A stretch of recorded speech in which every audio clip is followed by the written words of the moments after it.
It is time for Season 3. Hello, everyone, and welcome back to the newest season of Fantasy Gods, the only show here on D News Network that goes in depth on the latest happenings in fantasy sports. My name's Brett Chaves, always alongside the amazing Ben Pope.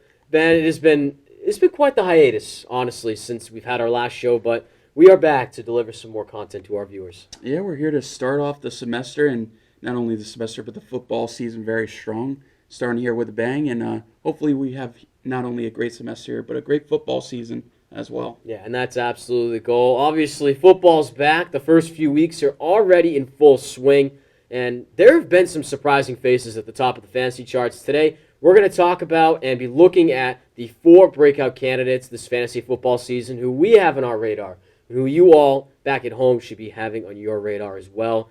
Kicking it off with my personal first pick here on Fantasy Gods, and that's Marcus Mariota from the Atlanta Falcons. Had himself a decent game in, honestly, first 3 quarters against the New Orleans Saints. We all know the outcome from what happened there, but Mariota, solid 20 for 33, 215 with a rushing touchdown. He sort of had a lot of RPO options in that game against the Saints, which makes this pick so interesting. A lot of times when you see a dynamic ability in a quarterback that can have that sort of style in the offense, they're going to produce a lot of fantasy points. We've seen that with Trey Lance, Lamar Jackson, sort of those quarterbacks in that nature that are very mobile. And the way Marcus Mariota looked in that first game, it looks like he's going to replicate those same sort of ideas and statistics. We'll see how the season carries out and if he can replicate sort of some similar stats to what he did in week 1, but it certainly looks like Mariota's on pace to be a real producer in fantasy. Yeah, I guess we'll move over to the running back position now for my first breakout pick, and it's A.J. Dillon, running back for the Green Bay Packers. This is someone that I'm trying to get, or tried to get in all my fantasy drafts this year. I'm a really big fan of the Green Bay running game, both Aaron Jones and A.J. Dillon, but specifically highlighting A.J. Dillon, had a very strong start to his season in Week 1 against the Minnesota Vikings in an in-division matchup. 10 attempts for 45 yards and a touchdown. Also getting 6 targets in the air, 5 catches, 46 yards. Really solid game from A.J. Dillon for a guy that you're only drafting around the 5th and 6th round, not necessarily starting him in all of your leagues, but I honestly think he can really lead to some really solid numbers backing up Aaron Jones, quote-unquote.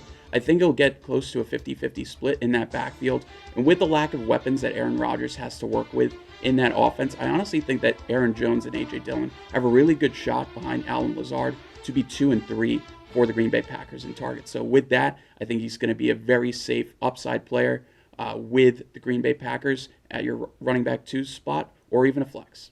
Yeah, I absolutely agree. I think A.J. Dillon's going to be a solid running back to help complement Aaron Jones as well. But moving on here, it's Jerry Jeudy for the Denver Broncos. Had himself a phenomenal day, and some might dare a breakout game for Jeudy. 4 catches, 102 yards, and a touchdown. Had a phenomenal 68-yard play with Russell Wilson in the first half. Fortunately, the Broncos lost that game, but we sort of saw the Jerry Jeudy that a lot of people have been expecting the last 2.5 seasons. Hasn't really been able to produce a lot of stats with Drew Lock in the quarterback room the Broncos have had recently, but with the amount of strength that Russell Wilson has in his arm, plus the dynamic playing he has in the pocket, this sort of allows Jeudy to really hone his own craft, and we sort of see the fantasy numbers that we're expecting. He had just about over 20 fantasy points in that Week 1 game if you're in PPR leagues, and if he continues this trend, it's definitely going to be a breakout, if not phenomenal, season for Jerry Jeudy. Yeah, we'll be going from one pass catcher to another. I'm really going to be highlighting the tight end position here, and my pick is Cole Kmet, the tight end for the Chicago Bears. If you're looking at his stats from Week 1, you're kind of wondering why I'm throwing Kmet's name out here. He is only at 1 target in a kind of wash game, quote-unquote, against the San Francisco 49ers. Not much doing for the Bears in their offense, especially in the pass game, but this is a player that I really like a lot, especially with kind of the uncertainty at the tight end position if you don't have a guy like Kyle Pitts, Mark Andrews, Dalton Schultz, or even Travis Kelce, the number 1 guy. I think you have to kind of look kind of through the weeds for a specific tight end player, especially if you didn't draft one in the first rounds. And Cole Kmet's the one I'm really looking at.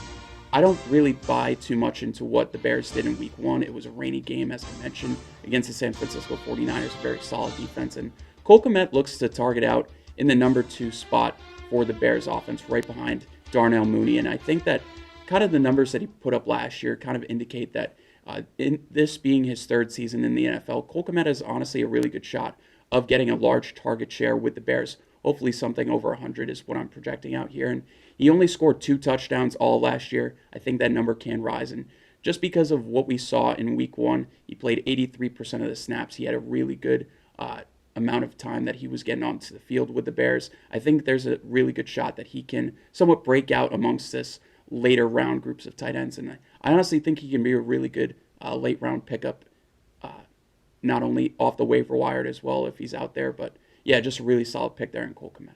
Yeah, we've had conversations as well about how talented Cole Kmet can be this season and the dynamic nature he brings to the Bears offense. There's not a lot of weapons at receiver, so he's almost that de facto safety blanket for Justin Fields, and you couldn't have hit the nose better on any of those ideas.